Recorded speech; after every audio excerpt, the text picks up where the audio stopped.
7 seemingly innocent questions. That's all it took for my wife to think she could destroy my life. But here's what she didn't count on. I've been married to her for 8 years, and I know when she's hunting. It started on a Wednesday morning while I was getting ready for work. She walked into the bathroom with that fake casual tone she uses when she wants something. "Honey, what's the name of that investment account you mentioned last month?" I paused mid-shave. In 8 years of marriage, she'd never once asked about my investments. She usually rolled her eyes whenever I talked finances. "Why do you ask?" "Oh, just curious. I've been thinking we should be more involved in each other's financial stuff, you know?" Something felt off, but I answered anyway. "Fidelity. The account ending in 4782. She nodded, but I caught her mental note-taking. That little pause where she files information away. I'd seen it 1,000 times when she was memorizing grocery lists or planning surprises. 2 days later, during dinner at our usual Friday spot, she struck again. "What's your work login again? I might need to access your email if there's an emergency." This time I set down my fork. "Emergency like what?" "I don't know. What if something happens to you? I should know these things." The concern in her voice was Oscar-worthy, but her timing was garbage. 8 years together, and suddenly she's worried about emergency access? It's the same password I've used for everything since college. Right, but what is it exactly? I gave her a long look. Strong arm, 1987.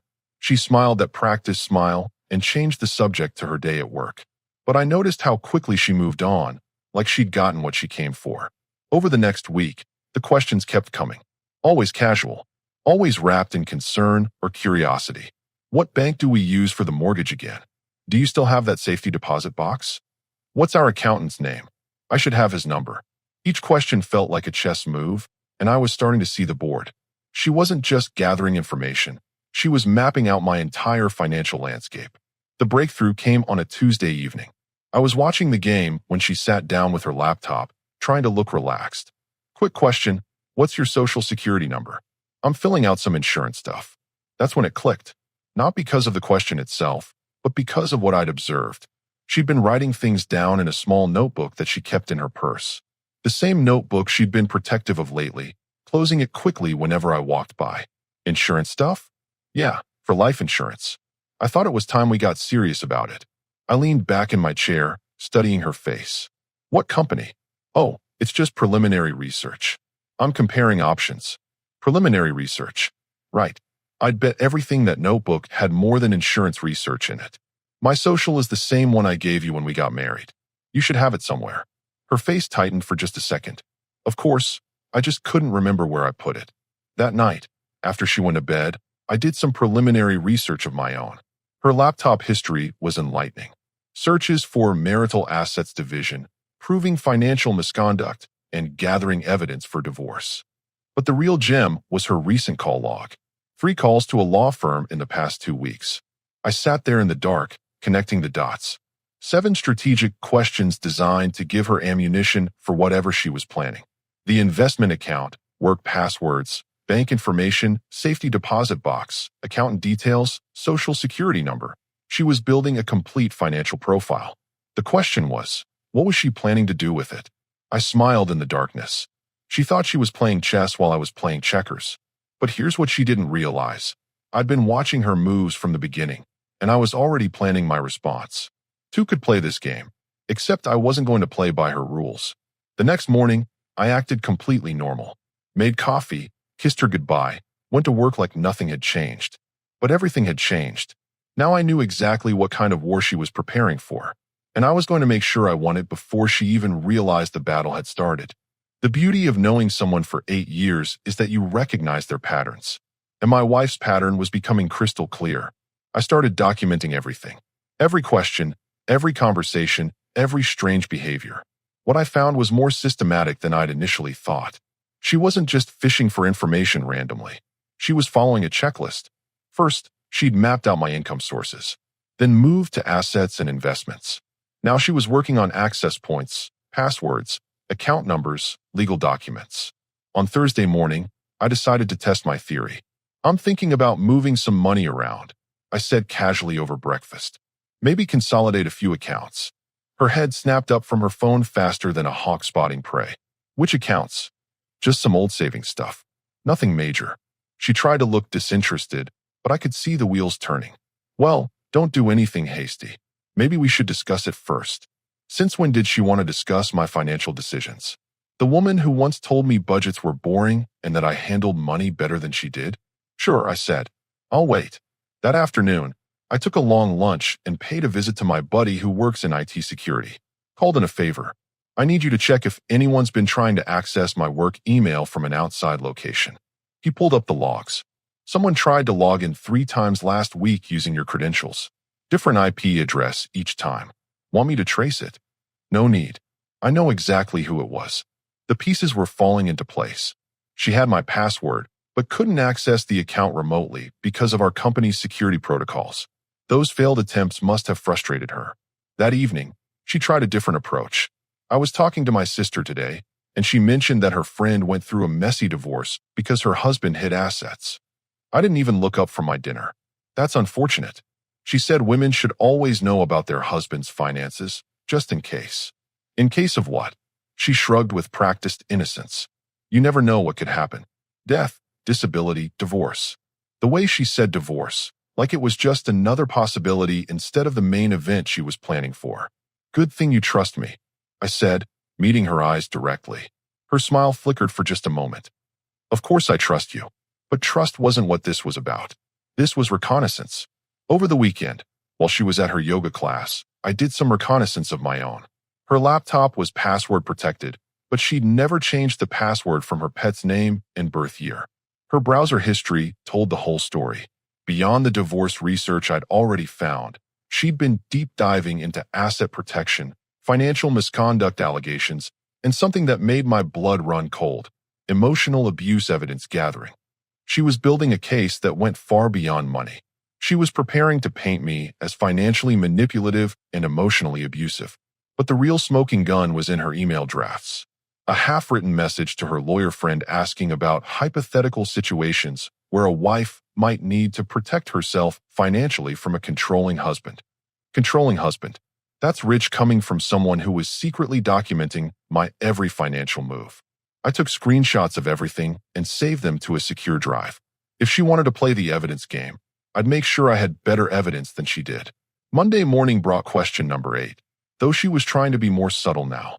I'm organizing our paperwork. Where do you keep the deed to the house? Safety deposit box, same place it's been for 3 years. Right, and that's at which branch again? She already knew which branch. She'd been to that box with me twice. This was just confirmation for her notes. The downtown location. What? Just want to make sure I have all the information written down somewhere safe. Safe? From what? From me? That afternoon, I called my lawyer. Not for divorce proceedings, for protection. I need to document some suspicious behavior, I told him. And I want to make sure all my assets are properly documented and protected. Are you anticipating divorce proceedings? I'm anticipating an attempt to manipulate divorce proceedings through false allegations and fabricated evidence. He scheduled me for later that week. Professional advice was going to be crucial because whatever she was planning, it was bigger than just splitting assets. That night, she made her most aggressive move yet. I've been thinking we should open a joint investment account, pool our resources, make bigger investments together. This wasn't about joint investments. This was about gaining legal access to funds she could tie up in litigation. That's an interesting idea, I said. Let me think about it. Her frustration was barely contained. What's to think about? We're married. We should be building wealth together. We are building wealth together. We have a joint checking account, joint savings, and we both contribute to the household. But your investment accounts are separate, as are yours. I don't have investment accounts. You could. I've offered to help you set them up multiple times. She went quiet, because this wasn't about building wealth together. This was about gaining access to what I'd already built. As I watched her process my response, I realized something important. She thought I was clueless about her investigation. She believed her performance was working, but I wasn't just aware of what she was doing. I was 3 steps ahead of her plan. And tomorrow, I was going to start implementing my own strategy. The meeting with my lawyer confirmed what I already suspected. She wasn't just planning a divorce. She was planning a financial assassination. Based on what you've described, he said, she's gathering information to either claim hidden assets or fabricate a case for financial misconduct. The emotional abuse angle suggests she's building a narrative that would give her leverage in settlement negotiations. I leaned back in his office chair. How long do I have before she makes her move? Hard to say, but if she's being this methodical, she's probably waiting until she has enough ammunition to guarantee a favorable outcome. That gave me time to build my own case. And unlike her, I wasn't going to rely on deception. When I got home that evening, she was in the kitchen with a glass of wine and that notebook. The moment she saw me, it disappeared into her purse. "How was work?" she asked with that practiced smile. "Productive. How was your day?" "Oh, the usual. I had lunch with my sister." Her sister lived in Portland. They hadn't spoken in months. "That's nice. What did you two talk about?" "Just family stuff." "Girl talk." I nodded and grabbed a beer from the fridge. As I opened it, I noticed her watching my every movement. The way I held the bottle, where I set it down, how I relaxed into my chair. She was studying me like a scientist observing a lab rat. "Actually," she said, settling into the chair across from me. She brought up something interesting. Her lawyer friend mentioned that couples should document their relationship dynamics. For legal protection. Legal protection from what? Well, in case one partner becomes difficult during a separation. I almost laughed.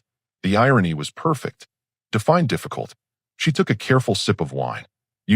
Financially manipulative, emotionally controlling, that sort of thing. And your sister's lawyer friend recommended documenting this. She said it's just smart preparation. Not that we'd ever need it. But she was already doing it. That notebook wasn't just financial information. It was behavioral observations, documenting conversations, building a profile of me as a controlling husband. "Sounds like good advice," I said. "Maybe I should start documenting things too." Her wine glass paused halfway to her lips. "What would you document?" "Oh, just relationship dynamics. Communication patterns. Financial discussions." The color drained from her face slightly. "That seems unnecessary. But you just said it was smart preparation." She laughed, but it sounded forced. "I mean for people who actually have problems in their marriage. Right? Good thing we don't have any problems." That night, she escalated to more direct tactics. "I've been thinking about our finances lately," she said as we got ready for bed. "I realized I don't know much about your retirement accounts. What would you like to know?" "Just basic stuff. How much you have saved, what the monthly contributions are, whether there are any loans against them." This wasn't curiosity. This was inventory. I contribute the maximum match from my employer. The balance fluctuates with the market. But what's the approximate balance? I stopped brushing my teeth. "Why do you need to know?" "I don't need to know. I want to know. We're supposed to be partners." Partners. That was rich coming from someone who was secretly building a legal case against me. The last statement showed around $250,000. Her eyes lit up for just a moment before she caught herself. That's more than I expected. I've been contributing for 15 years and the market's been good." She nodded thoughtfully. Too thoughtfully. "What about your 401k from your previous job? Did you roll that over?" Now she was fishing for accounts I might have forgotten to mention, looking for hidden assets that didn't exist, rolled into the current account years ago. "And there aren't any other retirement accounts? IRAs, SEPs, anything like that?" "Just the one 401k and a small Roth IRA with about 30,000. I could practically see her mental calculator working. She was adding up assets, probably calculating her potential share. The next morning brought the most aggressive question yet. "I want to see our tax returns from the last 3 years." This wasn't a request. It was a demand disguised as marital transparency. "They're in the filing cabinet. You've always had access to them." "I know, but I want to actually review them. Understand our tax situation better." She wanted to comb through them looking for unreported income or hidden deductions, looking for proof of financial misconduct that didn't exist. "Feel free. Though I should mention, our accountant keeps copies of everything if you want the complete picture." Her face brightened. "That's a good idea. Maybe we should schedule a meeting with him together. A meeting where she could ask probing questions under the guise of being an involved spouse." "Sure. I'll give him a call. But I wouldn't be calling to schedule a joint meeting. I'd be calling to give him a heads up about what was really happening." That afternoon, while she was out running errands, I had a frank conversation with our accountant. "She's building a case for divorce," I told him. "She's going to try to paint me as hiding assets or manipulating finances." "Are you hiding assets? You've prepared our taxes for 5 years. You know exactly what I have and where it came from. Then you have nothing to worry about. Everything's documented and legitimate. That's not the point. She's not looking for actual misconduct. She's looking for anything that can be twisted to look like misconduct. He understood immediately. I'll document our conversation and make sure all our records are complete and organized. When she came home that evening, her demeanor had shifted. She seemed more confident, more aggressive. I scheduled that appointment with the accountant, she announced. Friday at 2. I haven't talked to him yet. I called directly, told him we wanted to review our financial situation together. She'd gone around me entirely. That was either desperation or confidence that she was close to having everything she needed. Good thinking, I said. It'll be nice to get everything laid out clearly. She smiled, but there was something predatory about it now, like she thought she was closing in on her prey. But what she didn't realize was that every question, every conversation, every aggressive move was being documented by someone far more experienced at gathering evidence than she was. The accountant meeting would happen, but it wasn't going to go the way she expected. The accountant meeting was Friday at 2. By Thursday night, I had everything in place for what I knew would be her final information gathering session. I'd spent the week quietly building my own case. Bank statements organized, investment records compiled, communication logs documented. But more importantly, I discovered the full scope of her operation. She'd been sloppy. 3 more calls to the law firm, plus a consultation with a private investigator that she'd paid for with our joint credit card. Apparently, she'd hired someone to verify the information she'd been collecting. The PI had found exactly what I expected him to find. Nothing. No hidden accounts, no secret assets, no financial misconduct. Because there wasn't any. But that didn't matter to her plan. She wasn't looking for actual wrongdoing. She was building a narrative. Thursday evening, she made her most transparent attempt yet. I've been thinking about our conversation with the accountant tomorrow, she said over dinner. I want to make sure I ask the right questions. Such as, well, I want to understand our complete financial picture. All income sources, all assets, all debts. She pulled out a handwritten list. Actually brought notes to dinner like this was a business meeting. I also want to know about any business dealings you might have that I'm not aware of. Business dealings? You know, side investments, consulting work, anything that might generate income that doesn't show up on our regular statements. She was fishing for unreported income, looking for tax evasion or hidden revenue streams. I don't have any side investments or consulting work. Never have. Her pen hovered over her notepad. But if you did, you'd tell me, right? If I did, it would show up on our tax returns, which you've now reviewed 3 times this week. She'd been studying those returns like they were ancient scrolls containing hidden secrets, looking for discrepancies that didn't exist. Right, of course. I just want to be thorough. Thorough. That's one word for it. I also want to discuss our insurance policies, she continued. Life insurance, disability, all of that. Now we were getting to the heart of it. She wanted to know exactly what she'd be entitled to if something happened to me, or if she made something happen to me through legal proceedings. Our policies haven't changed in 3 years. Same beneficiaries, same coverage amounts. But I should understand the details better. What happens if our situation changes? Our situation. She couldn't even say the word divorce out loud. If we get divorced, you mean? She flinched slightly. Well, yes. I mean, it's always good to know these things.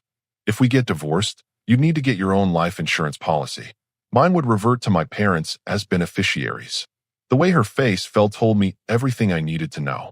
She'd been counting on that life insurance as part of her settlement calculation. Friday morning arrived, and she was more nervous than I'd seen her in months. She kept checking her notebook, adjusting her questions, rehearsing what she was going to say. I think this meeting is really important for our relationship, she said as we drove to the accountant's office. Financial transparency is crucial for trust. Trust, coming from someone who'd been secretly documenting my behavior and consulting with divorce attorneys. Absolutely, I agreed. Complete transparency. The meeting started exactly as I expected. She came armed with her list of questions, ready to conduct a thorough financial audit disguised as marital communication. We want to make sure we understand our complete financial picture, she told the accountant. All income, all assets, all potential liabilities. He pulled out the files I'd asked him to prepare. Every document perfectly organized, every transaction accounted for, every source of income clearly documented. For the next hour, She asked every question she'd been building toward. Income verification, asset confirmation, debt analysis, tax compliance review. The accountant answered each question with professional thoroughness, providing documentation for everything. Bank statements, investment records, employment verification, tax filings. By the end of the session, she had a complete financial profile. Everything she thought she needed for her legal case.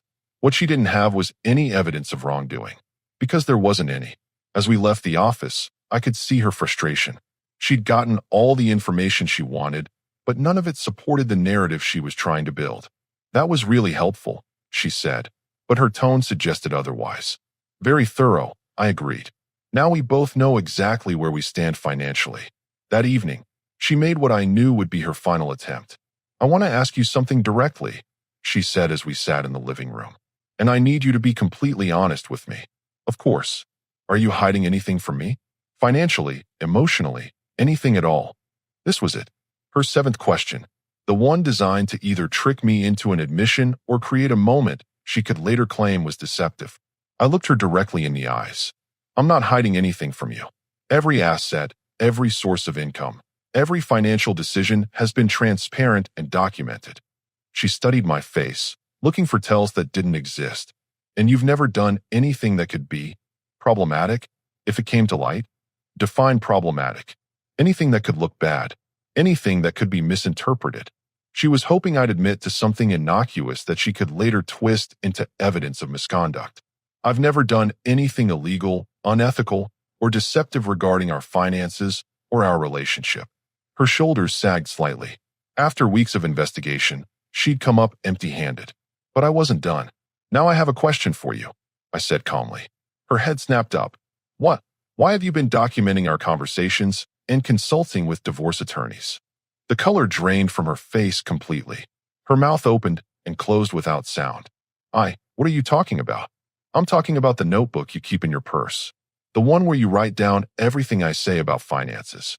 I'm talking about the 3 phone calls to Peterson, Williams & Associates. I'm talking about the private investigator you hired last week.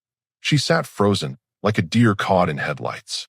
I'm talking about your browser history full of research on asset division and emotional abuse allegations.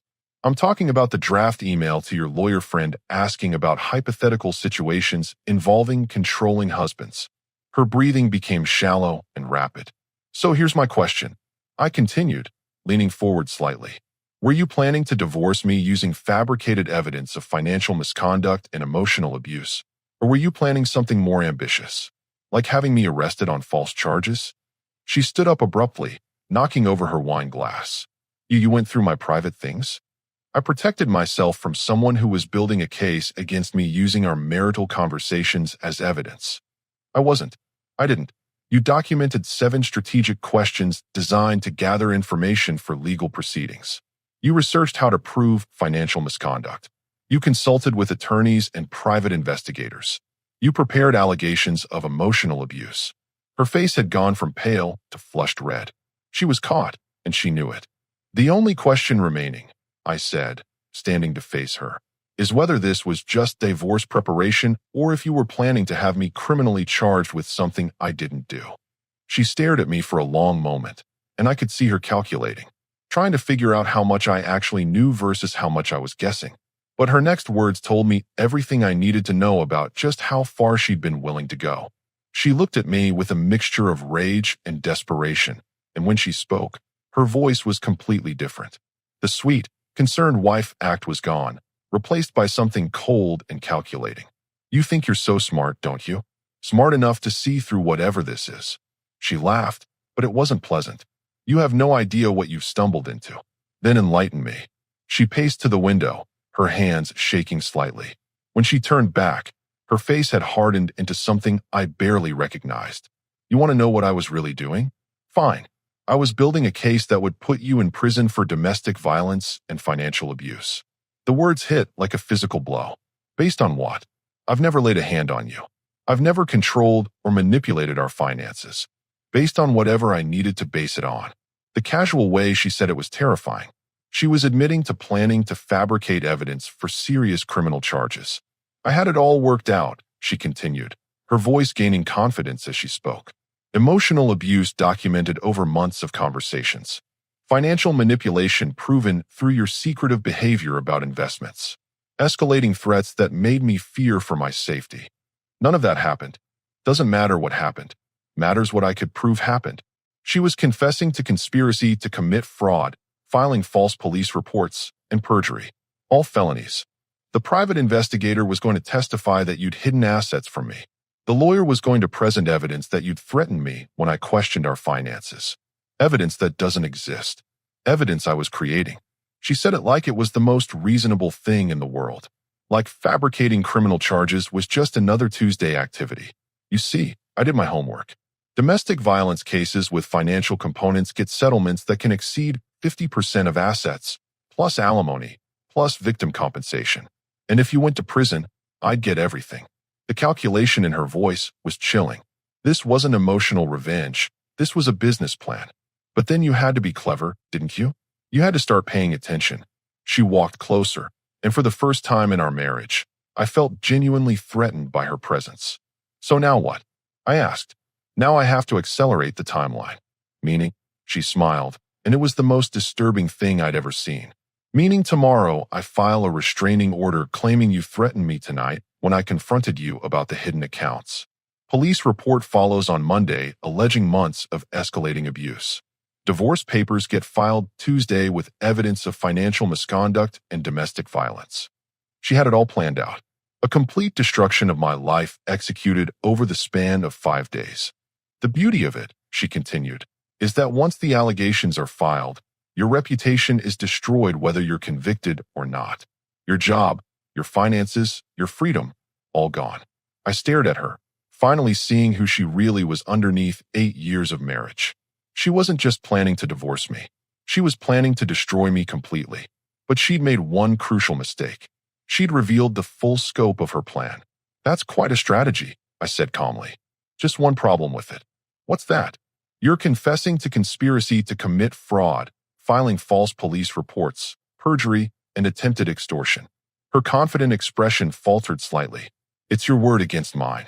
Actually, it's your word against a recording. Her face went completely white. What recording? I pulled out my phone, which had been recording since the moment she'd started her confession. This recording, the one where you just admitted to planning to fabricate criminal charges against me for financial gain. She lunged for the phone, but I'd already stepped back and uploaded the file to cloud storage. You can't record someone without their consent. Actually, in this state, I can record any conversation I'm part of. One-party consent law. Her hands were shaking now, and I could see the panic setting in as she realized what she'd just done. You tricked me. I asked you one simple question. You chose to confess to multiple felonies. She sank into the chair, the weight of her situation finally hitting her. But here's what I really want to know, I said, sitting across from her. Were you planning this from the beginning, or did you decide to destroy my life somewhere along the way? She looked up at me with pure hatred. I've been planning this since our second anniversary. 6 years. She'd been planning to ruin me for 6 years of marriage. The questions, the documentation, the legal research, all of it was building toward this moment. I was just waiting for the right time to pull the trigger. And what made this the right time? You got that promotion last year. Bigger salary, better retirement benefits. Made the payout more worthwhile. She'd waited until destroying me would be most profitable for her. Plus, I needed time to build a convincing case. Abuse allegations are more believable if there's a documented pattern over time. A pattern you completely fabricated. A pattern I carefully constructed. The clinical way she discussed destroying my life was more disturbing than her anger had been. So what happens now? She asked. Now you have a choice. She looked up, hope flickering in her eyes. You can pack your things and leave tonight. Sign divorce papers agreeing to no contest proceedings with minimal asset division, and hope I don't turn this recording over to the police. And if you don't, I call the police right now and have you arrested for conspiracy to commit fraud, attempted extortion, and planning to file false police reports. Then I play this recording for anyone who will listen, starting with your employer and ending with every lawyer in town. Her face crumpled as she realized she'd lost completely. This is blackmail. This is consequences. She sat in silence for several minutes, processing her limited options. How long do I have to decide? You already decided when you spent 6 years planning to destroy an innocent person's life. I picked up my phone and started dialing. Wait, she said desperately. What are you doing? Calling the police. But you said I had a choice. I paused, finger hovering over the final digit. The choice was whether to leave quietly or face the consequences publicly. You chose publicly when you threatened to file false charges tomorrow. Her face went ashen as she realized I'd been several steps ahead of her the entire time. You see, while you were building a fake case against me, I was building a real case against you. Phone records, financial records, communication logs, witness statements from the PI you hired, testimony from the lawyers you consulted. They won't testify against me. They'll testify to what you told them, which was that you wanted to build a case against an abusive husband who was hiding assets. When they find out both claims were fabricated, they become witnesses to your fraud. I finished dialing the number.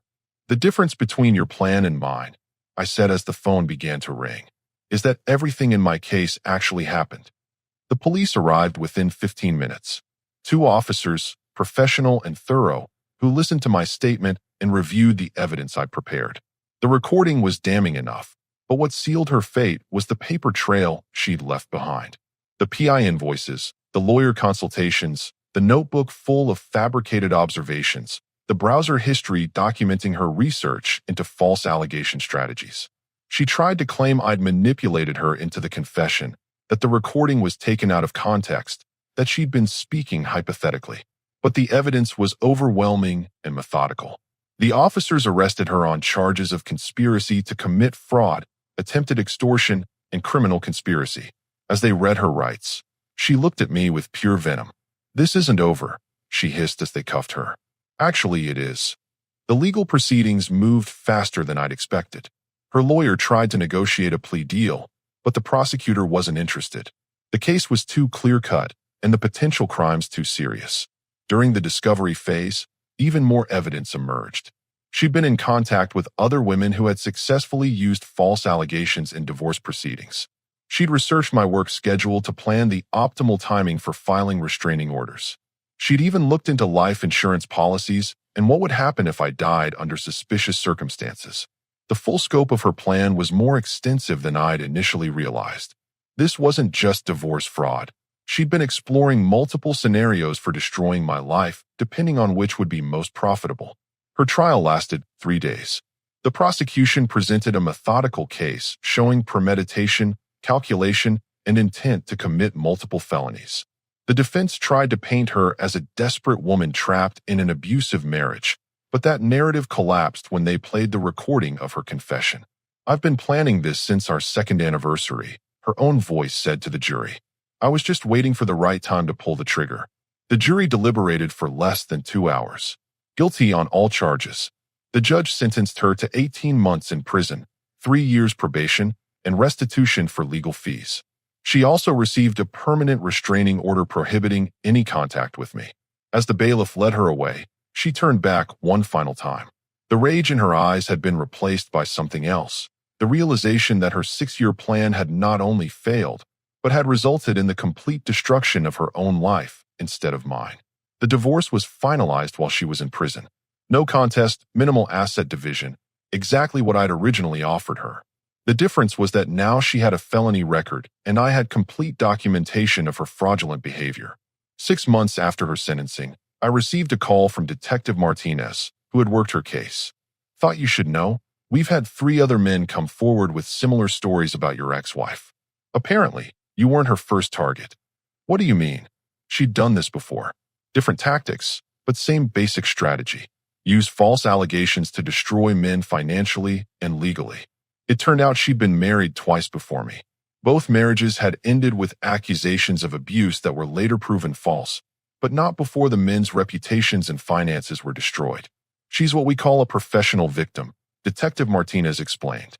"Someone who uses the legal system as a weapon for financial gain. How many lives did she ruin? We're still investigating, but at least 4 men over the past 12 years. You're the first one who saw it coming and documented it properly." The detective's words stayed with me for weeks.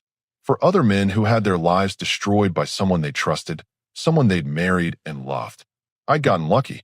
I'd recognized the pattern early and had the resources to fight back. But how many other men were out there, blindsided by partners they'd never suspected of such calculation? A year later, I testified at a legislative hearing about false allegation fraud and the need for stronger penalties. My case had become something of a landmark, used in law enforcement training and legal education. The prosecutor who'd handled her case told me afterward that my documentation and evidence gathering had been the most thorough he'd seen in 20 years of practicing law. Most people don't realize what's happening until it's too late, he said. You not only saw it coming, you built a bulletproof case while she was still building hers. 2 years after her conviction, I ran into her former private investigator at a coffee shop. He recognized me and came over to apologize. I want you to know, when she hired me, I thought I was helping a victim of financial abuse, he said. I had no idea she was fabricating everything. How could you have known? That's just it. I should have known. Looking back, the story didn't add up. But she was convincing, and I wanted to help someone I thought was being victimized. He told me he'd changed his business practices after my case, implementing verification procedures to avoid being used in fraud schemes again. You saved my career by exposing what she was doing. If she'd succeeded, I would have been an unwitting accomplice to destroying an innocent person. 3 years later, she was released from prison. I received notification through victim services, along with confirmation that the restraining order remained in effect. I never heard from her again, but I did hear about her. She moved to another state, changed her name, and within 6 months had married another man. A successful businessman, recently divorced, looking for companionship. I debated whether to warn him, but my lawyer advised against it. You've done your part, he said. You can't save everyone. Still, I hoped he was smarter than I'd been initially. I hoped he'd recognize the signs if she started asking innocent questions about his finances. Today, 5 years after her arrest, I'm remarried to someone who asks me about my day, not about my bank accounts. Someone who's interested in building a life together, not in documenting my behavior for later use against me. The experience changed me in ways I'm still discovering. I'm more cautious, more observant, more protective of my privacy and my assets. But I'm not cynical. I learned that trust isn't about believing someone without question. It's about paying attention to whether someone's actions align with their words over time. And I learned that the most dangerous predators often look exactly like the people you're supposed to be able to trust most. 7 innocent questions. That's all it took for her to think she could destroy my life. But one well-timed question of my own put her behind bars instead. Sometimes justice isn't about what happens to you. It's about what you prevent from happening to others.